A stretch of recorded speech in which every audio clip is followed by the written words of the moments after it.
Okay, so we have hit a huge episode in defending Jacob. Episode 7, Job, directed by Morton Tildum, written by Mark Baumbach. This episode brilliantly opens with a flashback at a bar with Neil and Andy. And Andy was giving Neil notes back in the day on how he's handling his first murder case, saying, look at the defendant in the eye. And don't say the defendant's name. You don't want to humanize him to the jury. And he also says to be close to the jury, that he was standing too far away. Now, notice Neil's last name is LaJudas. I think it's pretty obvious. There's a reason that's his name, being the Judas figure in this story. As we clearly see, he has completely betrayed Andy here. Andy made the monster in Neil. And I think it works effectively, too, opening with this scene, because we see that Neil is doing all these tips from Andy really well in court. So Andy's just watching all this advice he gave this guy working against him. So why do trial episodes usually work so well in shows? It's because, like in this episode in particular, you see they set it up so well, and you have such major players. All the stuff that's just been hanging in the air, in the balance, this whole series is coming to a head, and it all is just extreme conflict. Everything's perfectly set up here, where you have Laurie behind Jacob, Andy, and Joanna, and then you have Ben Rifkin's family behind Neil. It's also great because it lets Cherry Jones and Pablo Schreiber here shine in this episode. This is their big episode, playing both lawyers here. And you see this really is a case of aggressive offense in Neil versus a strong defense in Joanna. And she's playing defense mostly in the beginning, clearly, and is playing just a sound trial here from the beginning of this episode to about the middle. And Neil is messing up. He's reckless, as they say. He has this terrible move of bringing the knife out in court that just completely backfires. Joanna owns him on all fronts. The nerdy loser side of me watching the show was clapping every time Joanna got a win. I think you guys can probably relate. It was really fun to watch, and it was so well done that they started the episode off with all these wins, and you're feeling hopeful now, just to set you up to completely crash down and burn, letting the audience really feel as Andy does in this episode. Now, if you want a masterclass in face acting, look at Michelle Dockery playing Laurie here. She's not given many lines during this trial, clearly, but she is absolutely killing it with the emotion she's conveying in her face. And what is brilliant about this episode, as we're seeing a trial unfold, underlying beneath it all visually with no lines, is Laurie completely breaking down, and each scene her losing it more and more. Little moments the director decides to highlight, like her walking through the hallway and seeing Ben's parents and her snapping just from that. And of course, we'll get more into where she completely loses it when the big reveal comes out later on in court. But what this show also does well in this trial, where a lot of shows do bad in trial episodes, talking about you, Big Little Lies Season 2 finale, is where they make it really cheesy and not believable in court. And what this does really well is that it lets the judge interject in very realistic moments, and it makes it grounded. It doesn't get too monologue-y and too written that it's like, oh, this is silly, this is like a play. No, it's grounded in reality. I think it makes it that much more compelling for this type of audience. And what this episode reveals is how many mistakes this guy Andy has made, and it's coming through his lying and not sharing information to Joanna and not sharing information to his wife Laurie. And this actually happens in this episode, his lying. Perfect example is when his father calls him, and he's clearly got to give his father some kind of ear now and needs his help, because he's got to put pride away. His father's shown that, yeah, he's a terrible person, but he is in the interest of saving his grandson from going to jail. He's literally saying on the phone, this is a terrible place for Jacob to be, let me help you. And Andy's not rationally reacting to it. He's too emotional about it. And that's why it would help in this situation for him to tell Laurie he just got off the phone with his dad and what his dad was saying, because maybe Laurie can talk him into it and listening to his dad.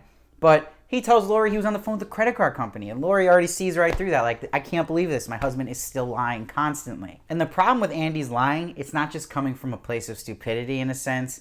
It's coming from a place of ego that thinks he's protecting someone and knows best for each one of his family members, when clearly it's not the case. And like I said, props to the director Morton Tildum here. He's letting little moments of just facial reactions and where people are staring speak volumes. Just the moment here where Laurie at one point looks at Ben's mom in court, and as she's breaking down further and further. Or the times Neil just keeps looking over at Andy like he's out to get him, and you wonder why he is out to get Andy so hard here. Something happened in that timeline between Andy and Neil that made Neil completely want revenge for some reason. And I think this episode should be considered for an Emmy for ensemble cast. This is the one they should submit. I mean, everyone's just hitting on all cylinders. I've never seen so many good actors in one room doing great performances like this in a long time.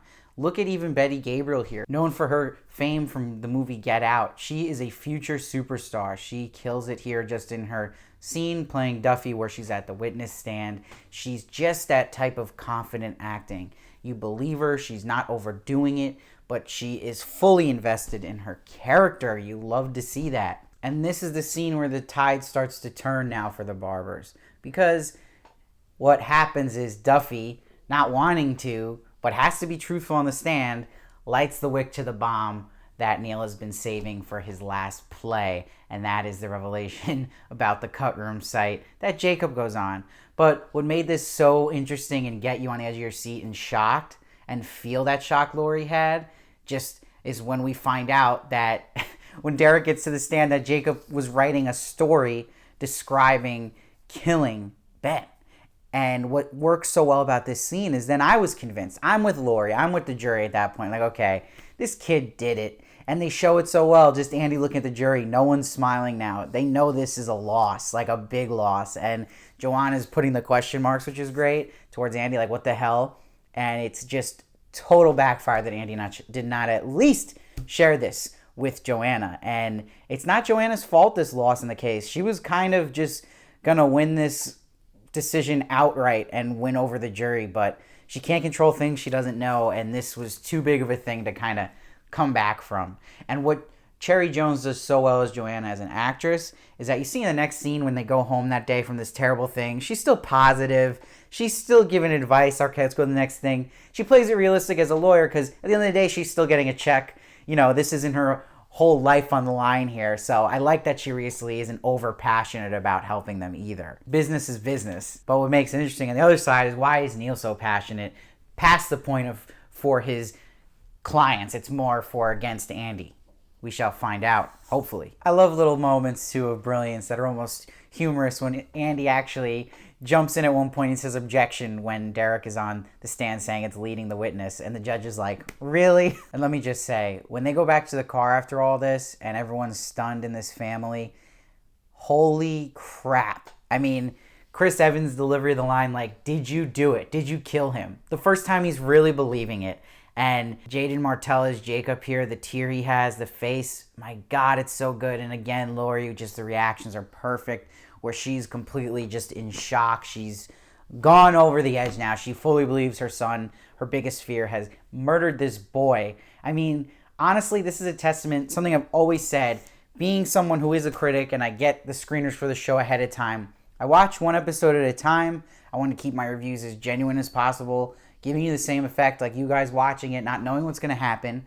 But also, in that case, I'm not coming out here and saying a full review on the season and what I think, where a lot of critics do that. A lot of critics gave this season a poor review, but I am convinced they did not watch every single episode. They're sent 8, but they're watching so many shows that a lot of these people watch the first 2 and then just give an opinion off of that, and I don't think that's fair. I think it's a criminal injustice, and it's not fair to the teams that work really hard in this. This show was wrongly given, I think, about a 60 on Rotten Tomatoes. This should be way higher. And this episode, to me, caught some lightning in a bottle. And it's crazy to give this season as a whole bad reviews, because then you clearly didn't watch this episode. I'm glad I got that off my chest, because it just pisses me off. Now, it's so well done about how this episode leads you to get into really Laurie's team by the end of it, understanding where she's coming from, saying to Andy, like, look, our son's a murderer. He did this. I can't live this lie anymore. You're a liar. They're saying their marriage is a lie. Their family's a lie. And you feel it. You buy what Laurie's saying. And you've kind of gone away from Andy's optimism and him saying, oh, it was just a fantasy story, and that it was just Jacob's taking things that were all in the news. He didn't make anything up that would be that, oh, it proved he did it. No, he's innocent still, you know? And you're like, no way. But then it turns out the big reveal at the end is that Leonard Patz did it. He's putting his confession note on his ask to go to court. So that's huge, and Andy is right. But will this note ever see the light of day? Will Leonard Patz kill himself and someone gets the note first? Will someone kill Leonard Patz? Maybe Andy before he sees the note? Or maybe there's a big theory going out there that Andy's dad hired that hitman to kill Leonard Pat. Because he's clearly aggressive on the phone mentioning, who do you think did this? This guy Pat? So something's up there, and it might actually really backfire. Someone's gonna die. It's gotta be Pat's at this point. Because we see in the future timeline when Andy's in front of the grand jury here, he's guilty. Something happened that we haven't seen yet. We don't know Laurie, where Jacob is. I hope Laurie doesn't kill herself, but it's looking that way. Really bleak. I wonder how this is all gonna wrap. I'm excited to see this next episode. I think it's a great cliffhanger to have that reveal happen with Leonard Patz. And I really, truly believe this was a masterful episode of television. I'm completely stunned because, again, the first 2-3 episodes, I thought this was an okay show, and then ever since then, it just went better and better each episode. Now it's like skyrocketed to me. So I'm giving this one a 9.8.